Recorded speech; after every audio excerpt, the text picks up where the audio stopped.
Well, our keynote speaker is the chairman of Pohanka Automotive Group in Capitol Heights, Maryland, a third-generation dealer who's been in the automotive business since 1971 and now runs the company founded by his grandfather in 1919. He is the 2023 chairman of the National Automobile Dealers Association and also represents franchise new car dealers as the board director for Metropolitan Washington, D.C. As we welcome Geoffrey Pohanka to the stage, please turn your attention to this short video.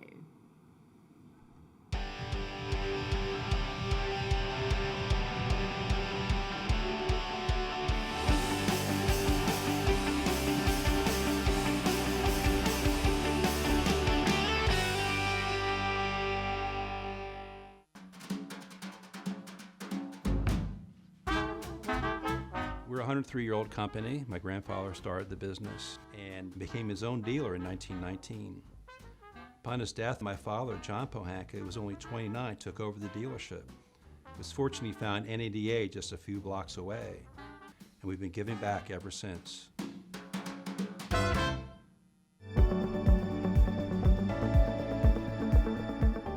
Well, I think what makes Jeff successful is his compassion, and his commitment, and his effort.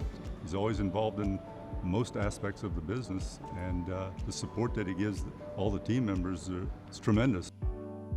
We have a really strong culture, and that's not only just taking care of the customer, take care of your team, and take care of your community, and try to be innovative.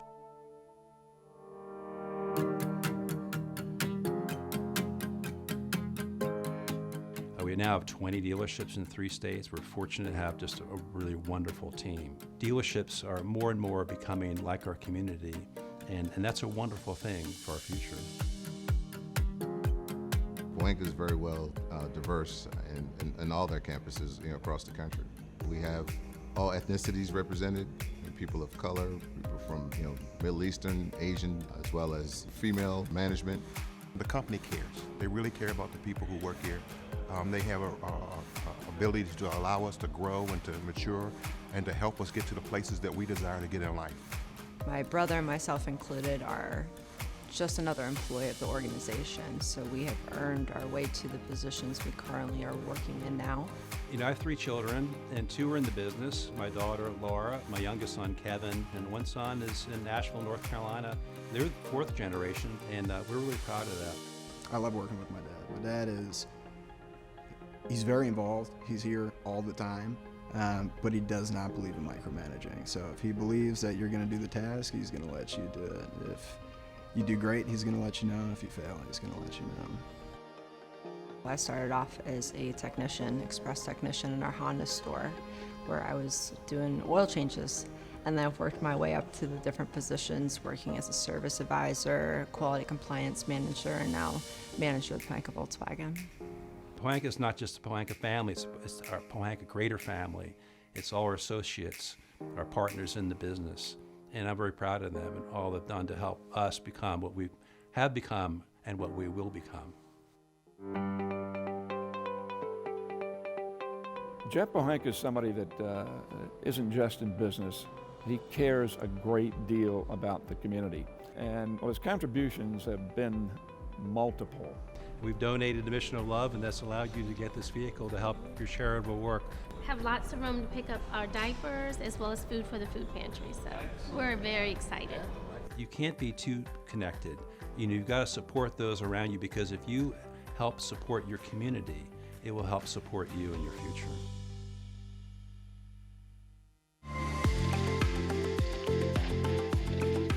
He really loves his school. He has really been a lead donor in every major building project, most notably the Art Center behind me. So when families come out, particularly from the Washington area, and they see Pohanka and they see this beautiful building, they think, wow, this school really cares about the arts. And Anne, of course, is a huge asset as well. I happen to be the director of the Pohanka Family Foundation, which was started by my father-in-law. And now I have an opportunity to help the next generation learn about philanthropy and also to find their own passions. I'm fortunately married to my wife, Ann Klein, 19 years. She's an incredibly supportive person, creative and independent on her own right, and I'm so fortunate to be her better one-third.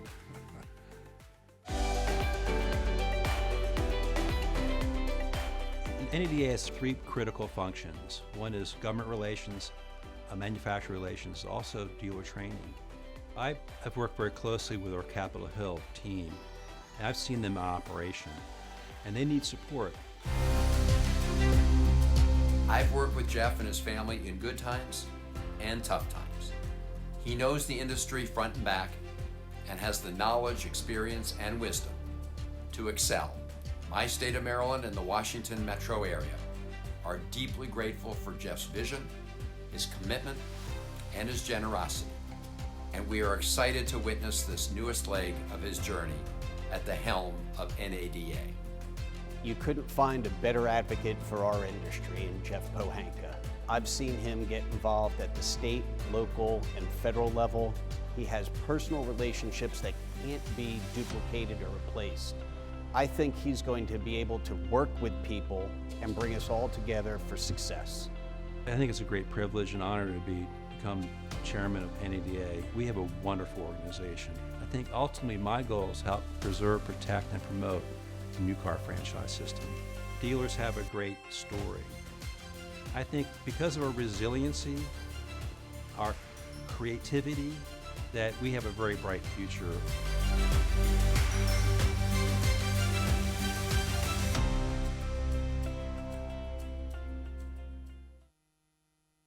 Ladies and gentlemen, I'm delighted to welcome Geoffrey Pohanka.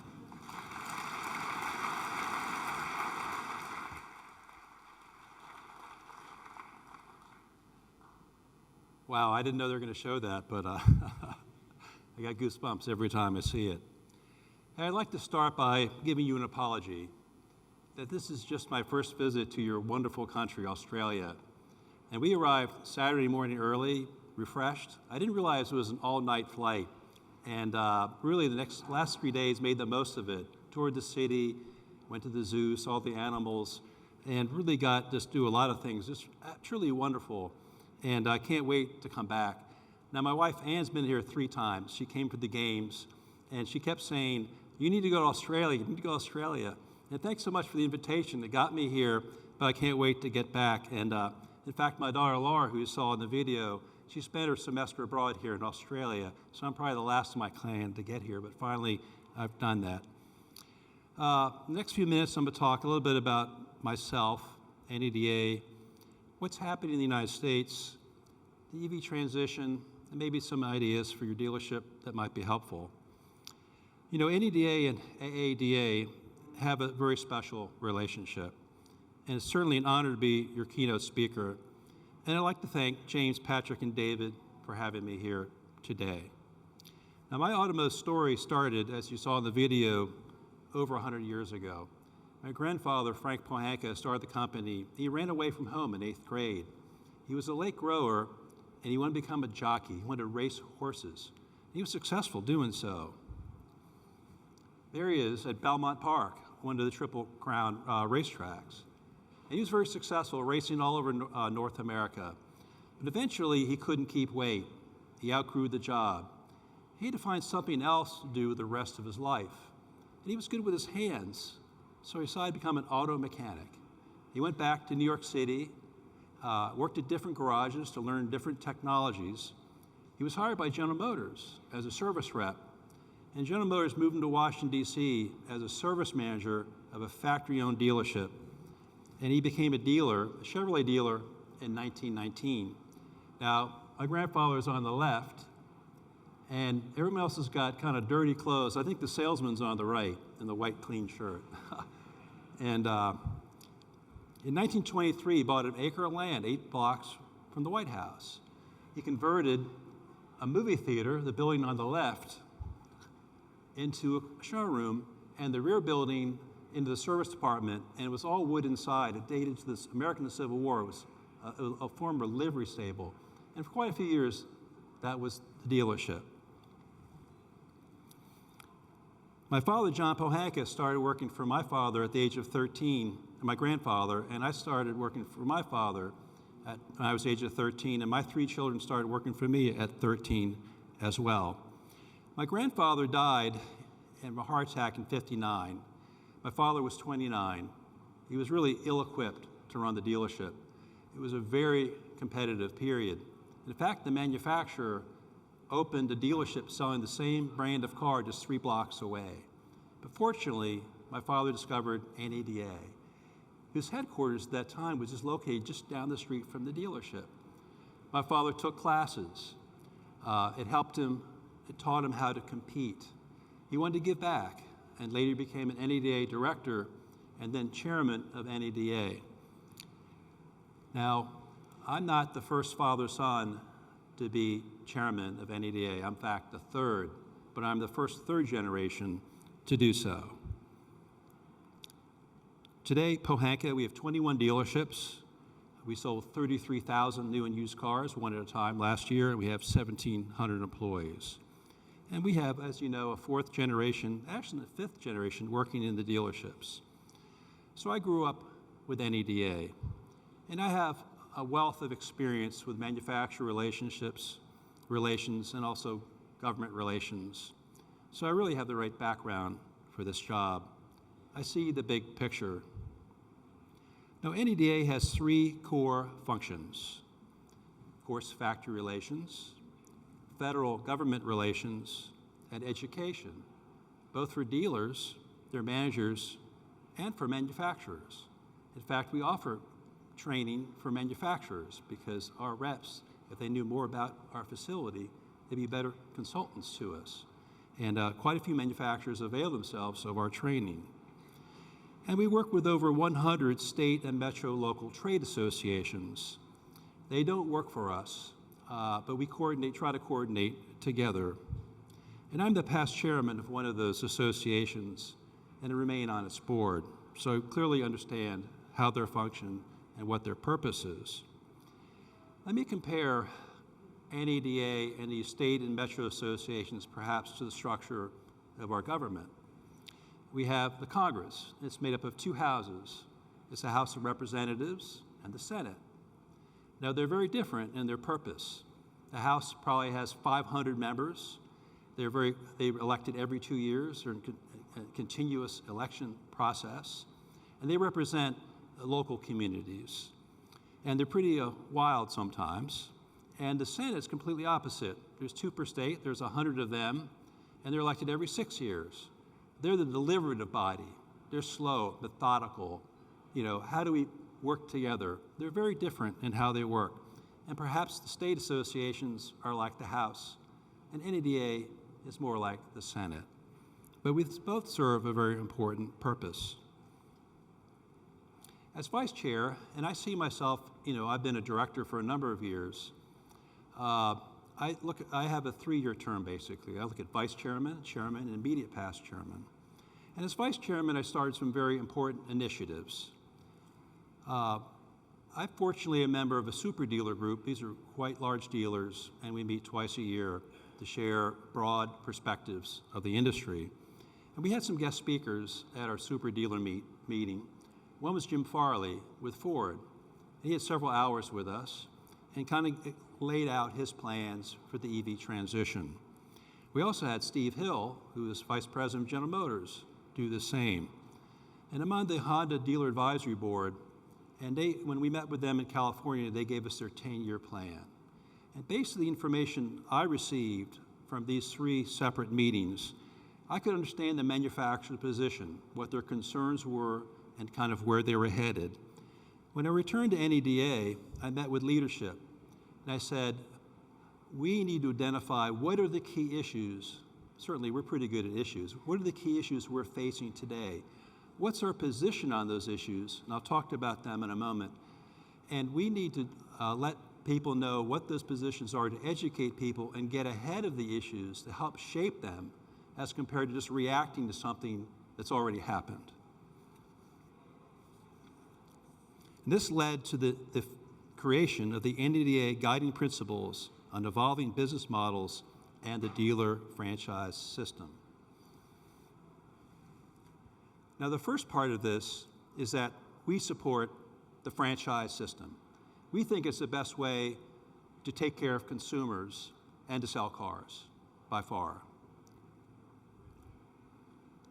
I might get these out of order because I didn't see the slides ahead of time, but I'll talk about them.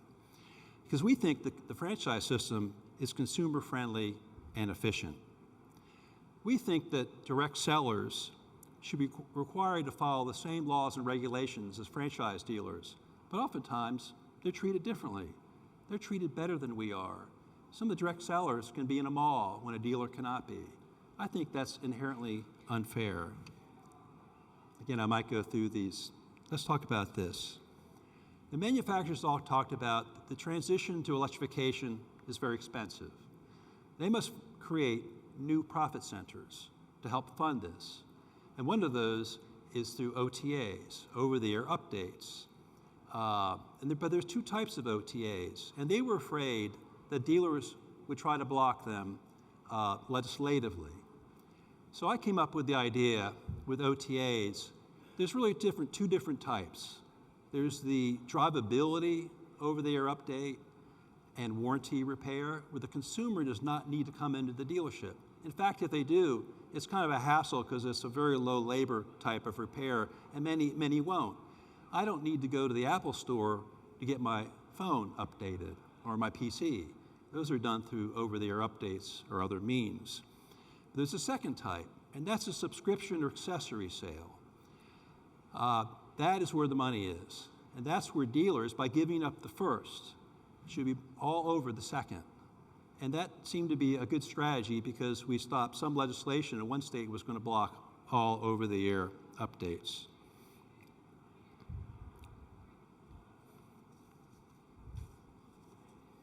For online car reservations, we're not opposed to them, but we think that the system should be fair. The allocation system should be fair to dealers. In terms of dealer data, these are out of order, but I'll talk about them. Dealer data is very valuable. We own it, in our opinion, and it's easily monetized when it's taken. But the system is very outdated how we share information with the manufacturers and also the third parties. Now, we have data sharing agreements with each of the manufacturers. They typically are very one-sided. An example, we indemnify the manufacturer if they misuse our data. That's just simply wrong. And we must find new ways of communicating our data that's both secure and we know people are getting exactly what they're supposed to get and who got it and when they got it. And that is moving towards an open API system, which the healthcare industry and the financial industry already use. And that dealers are all aboard in finding cost efficiencies, but they shouldn't be borne just by dealers. They should be fairly spread between us and the manufacturers. And these guiding principles, I'm getting ahead of myself with that slide, I'm sorry. These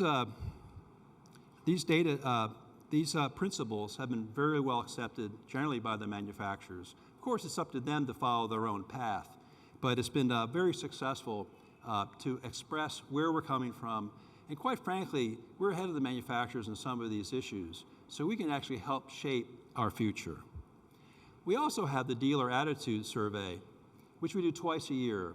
And we send a survey to each of the dealers that have a certain manufacturer, and they can rate their manufacturer in many ways: the value of the franchise, the quality of the cars, the personnel, the policies. And our response rate is over 70%.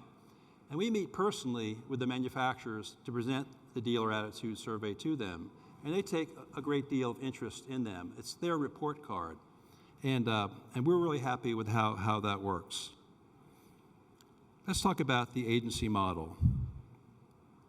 I know it's prevalent here in Australia, and we're here to learn more about it. But this agency model in its purest form is not permitted in 38 of our states. There's local legislation, regulations that would prohibit it. And nor can an existing OEM manufacturer create a new entity and then sell direct to consumers. That too would be prohibited.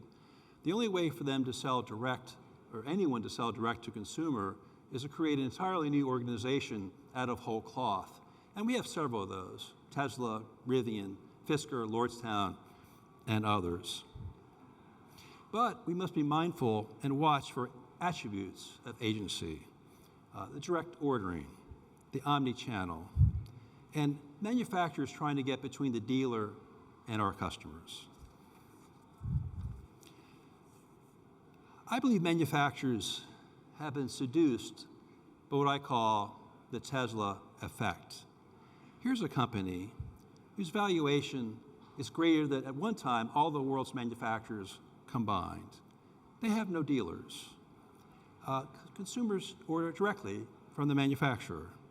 They supposedly have no inventory. There's no advertising. So what is the secret of their success? Is it as simple as just following what they do and others will have the same result, the same success? And we have others, as I mentioned, Rivian, Lucid, Lordstown, Fisker, and others, and they are struggling, and not all of them will make it to orbit. Now, Tesla was the first, and I asked this question. Charles Lindbergh was the first to fly solo across the Atlantic. It was quite a feat. Who was second? Does anyone know in this room? No, exactly. Sometimes first gives you a strategic advantage. Now, Tesla, as you know, has been lowering their prices. And here's why.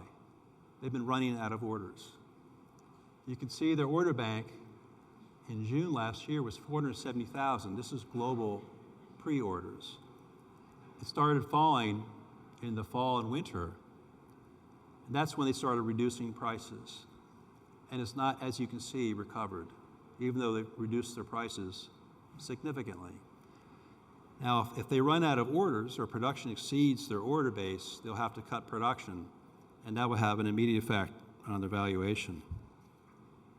Now, I want to credit Troy Teslike, who does a lot of research on Tesla, and that's his slide, and you can look him up. There's a lot of good information on Tesla. Now, manufacturers, and we meet with them, I think we generally have very good relationships with the manufacturers. And it's important for us to keep dialogue with them versus being blocked out of the system. But a lot of them have not walked the talk. They talk about Tesla, but they've never experienced it. One said, we need to be just like Tesla. And I said, what are they like? He said, I don't know. So what I did is I bought one. I went to see firsthand. I've been driving EVs for a number of years. In fact, I have two in my driveway at home. I need to know everything there is about EVs. This is a big thing that's coming. I need to know the charging network, the pros and cons. And you can only do it from the inside. You can't drive the car as a demo for a couple of days. You need to own one. You need to see the service experience. You need to see the whole thing because this is a big thing. And it's consuming our industry. And let me tell you about my experience, since I can. I like my car. I'm an admirer of the company. I think they've done some incredible things. I ordered one online. You have to take mandatory classes online before you're allowed to buy one, which makes sense because they don't do any really orientation or very little at their facility when you take possession. Came in, after about 3 or 4 weeks, I was given a message, you take delivery Tuesday, Wednesday, Thursday of this week. And I live very near their facility, like miles. And that was a week, those 3 days, I was completely busy. I'm on Capitol Hill, politicking, I'm with NEDA committee meetings. It's impossible for me in those 3 days to take delivery, even though it's on my way home. Because the last window is 5:30. I said, I can't come those 3 days. And they said, if you don't come those 3 days, we'll sell it to someone else. I had no choice. I had to sell it to somebody else. And I lost my $250 order fee. Very interesting. So I ordered another one. And the consumer always wins. So I said, I'm not getting this 20-inch wheels. I'm going to, spend a little less money. And then the price dropped $3,000 in the preceding 4 weeks. So I'm $47.50 ahead. So consumer always wins. And so I get notice on a Tuesday, your car has come in. Again, I had a VIN number, but I had no idea it was coming in. Well, they say take delivery Wednesday, Thursday, Friday. Well, I'm in Verona, Italy at the European Auto Dealer Convention. I've seen this play before. I said, I'm in Italy. I can't possibly take delivery on this week. The earliest I can take delivery is Monday. And they said, then you must come in between 12 and 12:15 on Monday, which I did. And some of our friends in Italy said, go in at 12:14. No, I want the car. I want the car. And I took delivery in a warehouse. I walked down, they say, walk down the right side of the building. There's some signs to your delivery area this way. And I took my videographer with me to film it, so I'll have that at some point. Walked by tires, generators, service cars. It's kind of strange. I walked up, there was like a loading dock with a faded red door. It said delivery. I walked in, it was a warehouse. All the cars are lined up to be delivered. And there's plywood on the wall, an unfinished floor. Looks nothing like, your delivery areas look like that too, right? I'm sure they do, just like mine. And they were nice, and I took delivery. And they said, "Is this car for you?" I said, "You're a car dealer." I said, "Yes, it's for me. I've gone to the dark side." But they were very nice, and it went very well. Clearly, the dealership is not important to them. What's important is the car, the software, the performance, and especially the charging network. So their priorities are sometimes different from our OEMs. It's quite interesting. So why are auto dealers important to manufacturers? You know, dealers are a buffer to the manufacturer. In the traditional sense, we buy every car they make, and we buy it right away when it comes out the factory door.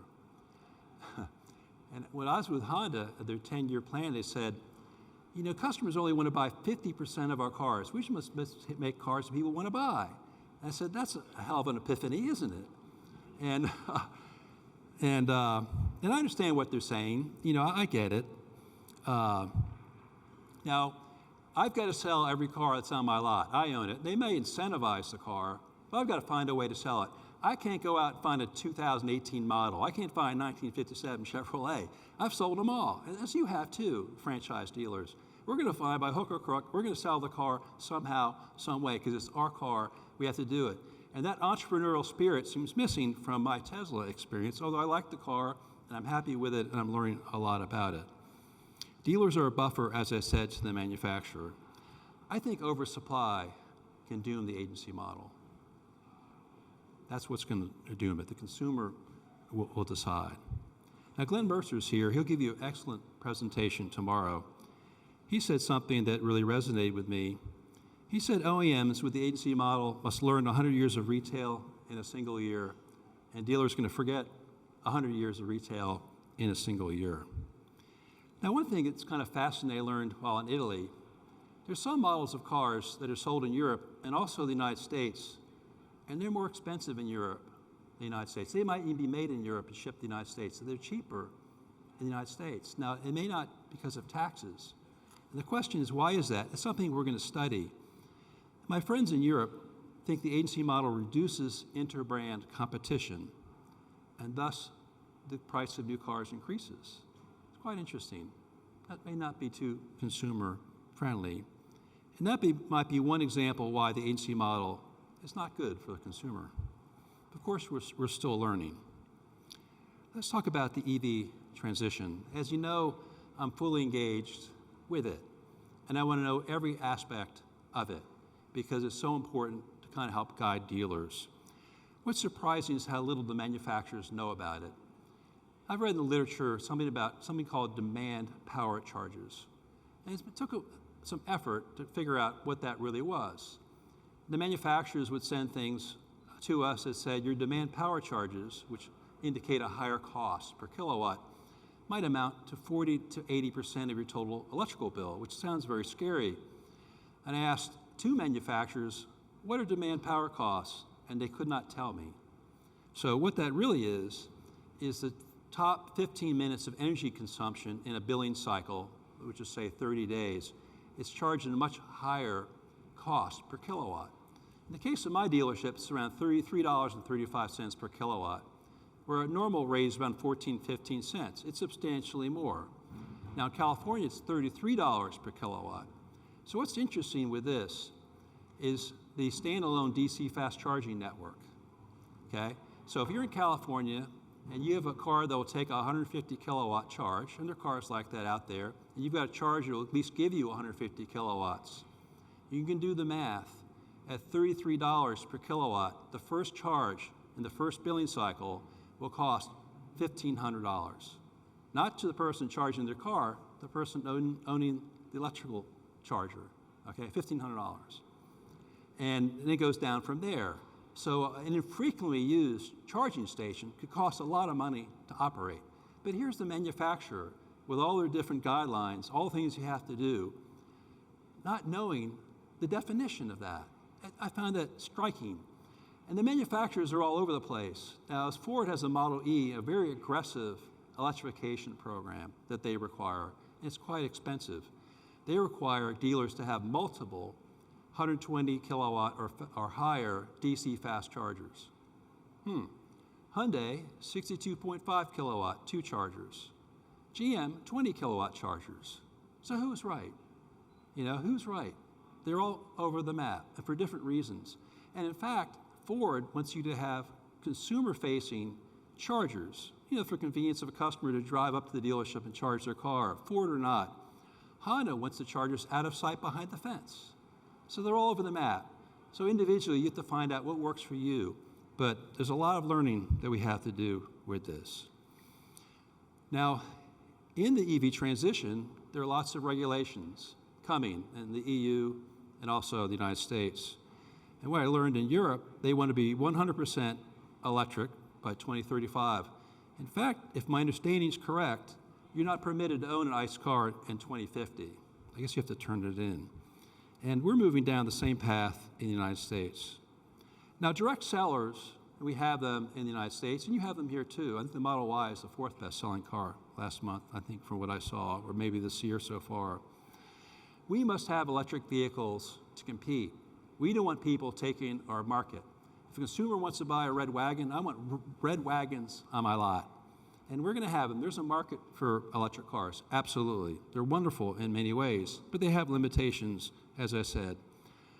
Affordability and lack of charging infrastructure are major hurdles to the transition to an electrified world. One thing I believe will happen is the gap in price between BEV, battery electric vehicle, and ICE will increase. Now, why is that? I think as the manufacturers must ramp up electrical vehicle production to meet the new standards, which are onerous. In the United States, they're planning by 2032 that 67% of vehicles must be electrified. That the demand for commodities, cobalt, nickel, all the commodities will explode. Demand will explode and those prices will increase. And because half the cost of the battery is the minerals, I think that will raise the price of electric vehicles. It has to. And ICE vehicles have been more expensive too during COVID. And why was that? Well, the manufacturers had limited production. They can only make so many cars. So certainly they're going to make the cars that they can make most profit from. And surprisingly, manufacturers did pretty well during the COVID era, even though production might have been reduced 30, 40, 50%. Now, consumers too, in COVID, wanted to reward themselves. They wanted a nicer car. So it kind of matched. The consumer, I want a nicer car, and the manufacturer building nicer cars. They stopped building Honda Civics, Sentras, Corollas.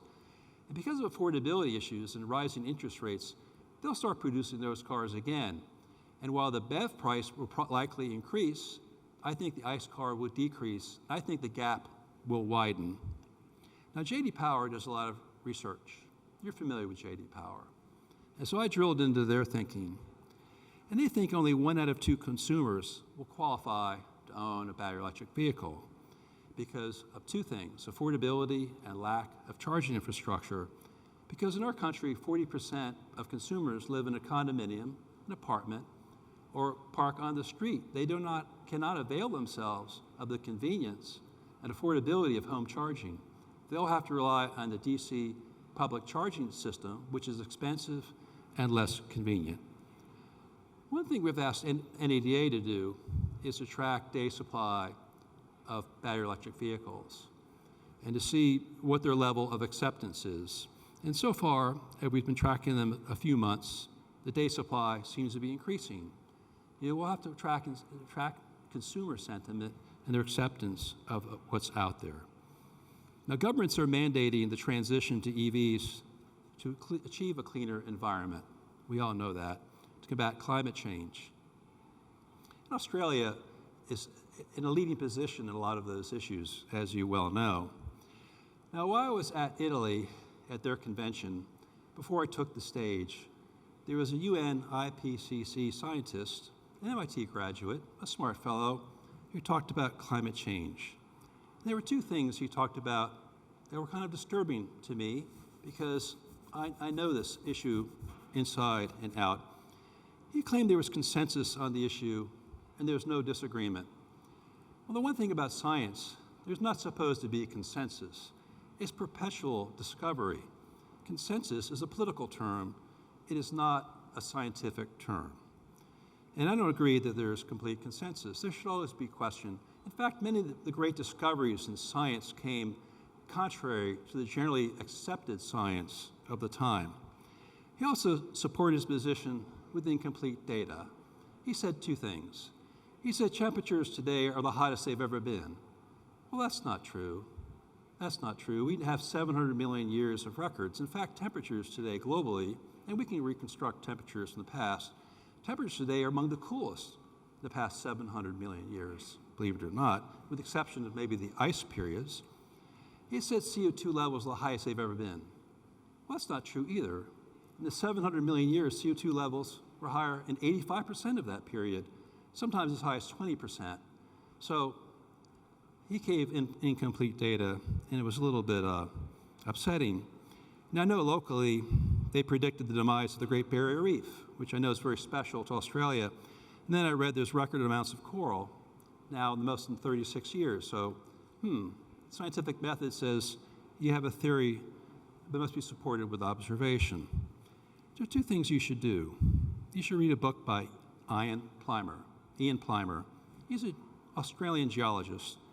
He wrote a nice book called Heaven and Earth.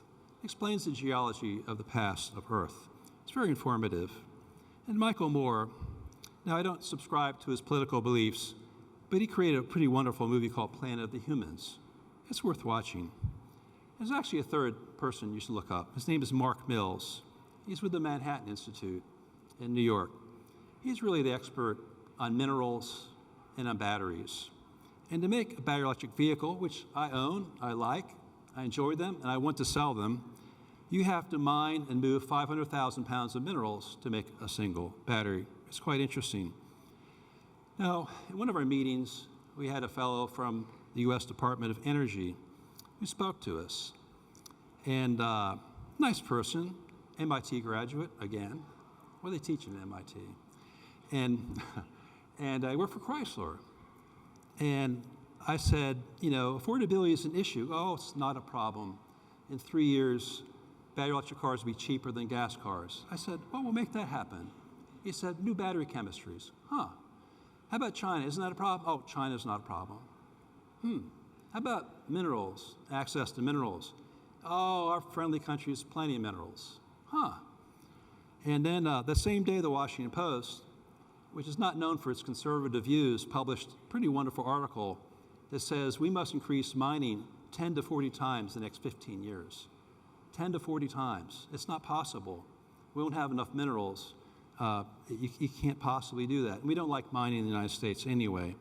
So also, Toyota wrote an interesting article. They think battery chemistries aren't going to really change for the next 15 years. There'll be modifications, there'll be improvements.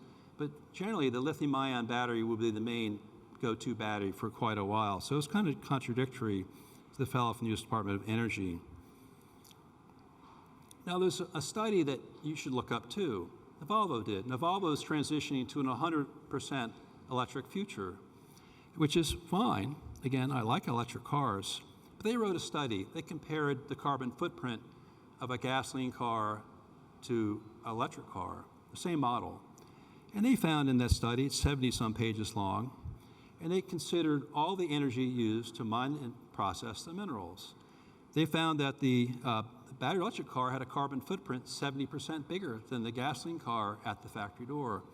And you must drive at 70,000 miles based on the average source of energy to be equal.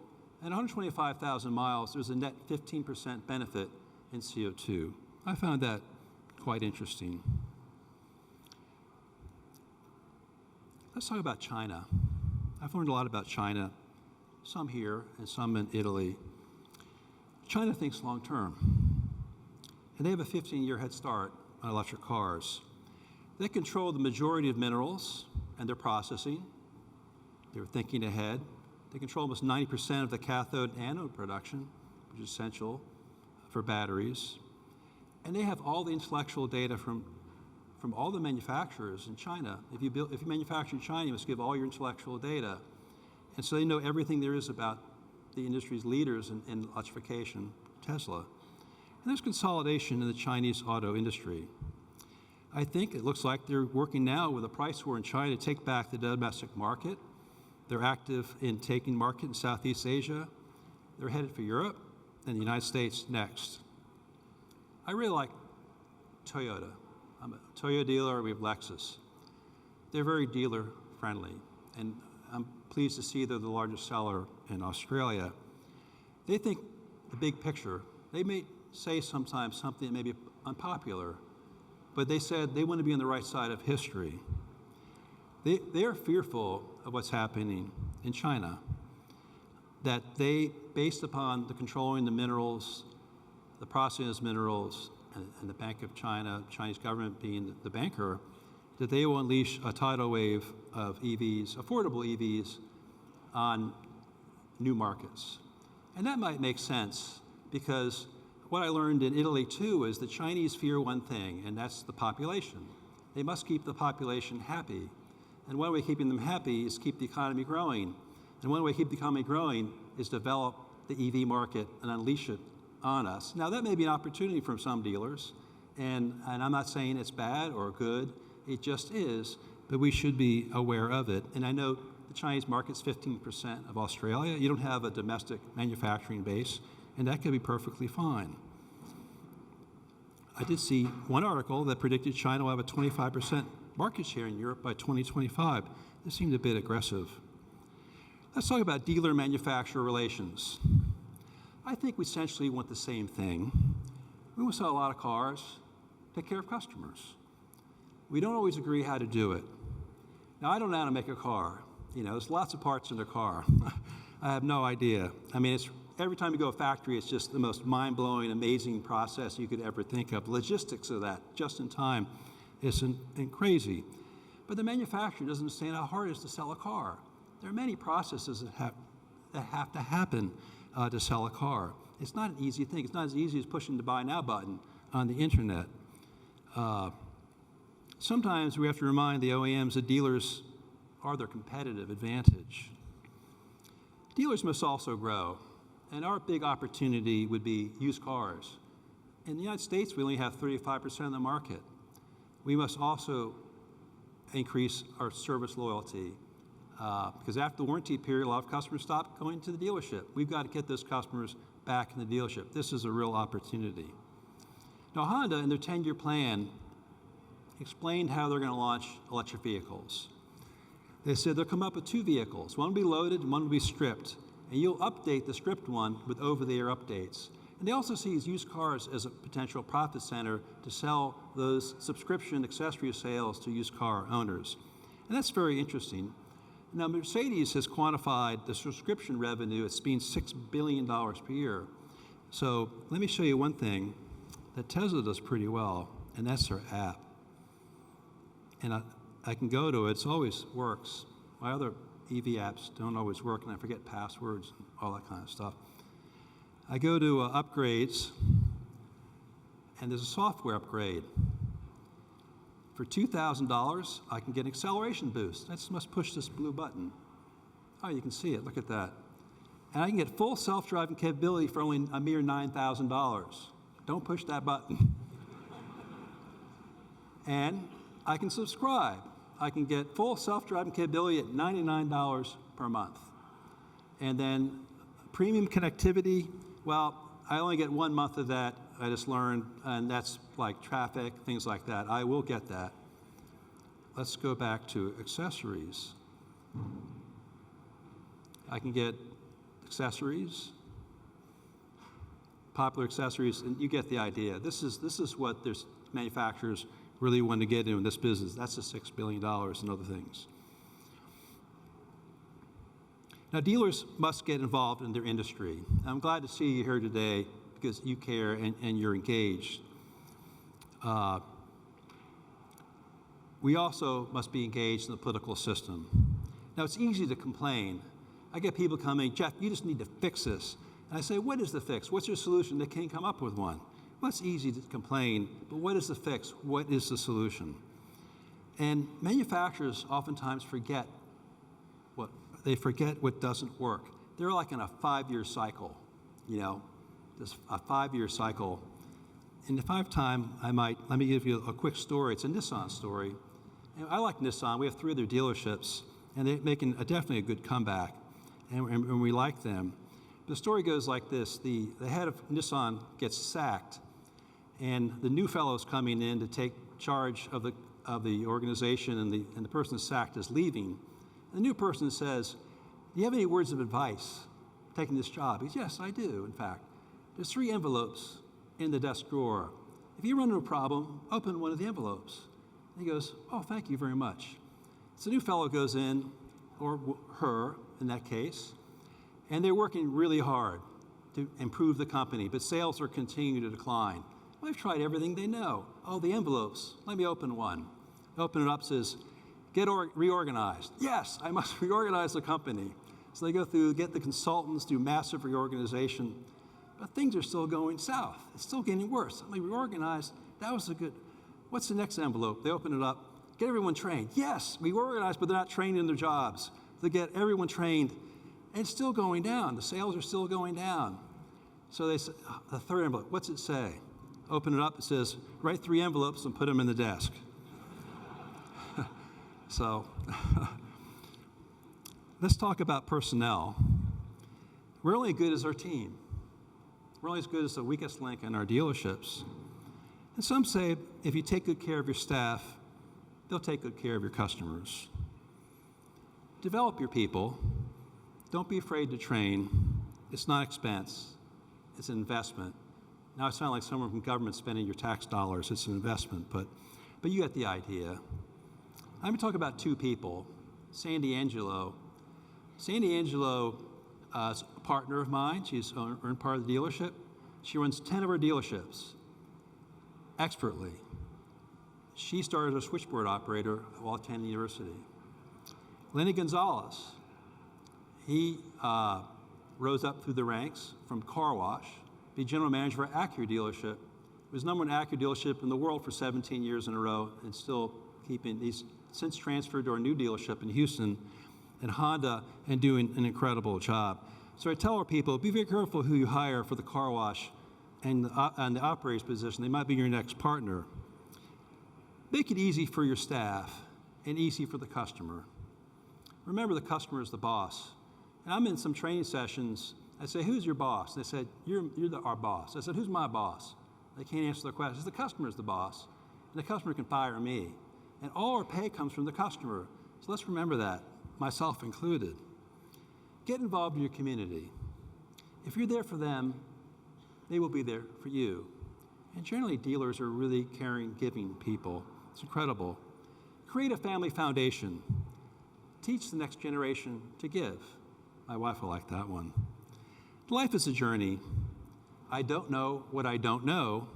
I'm always willing to learn. I'm open to discovery. Ask your team for their ideas. They might have some really good ones you could implement. And we're many businesses under one roof.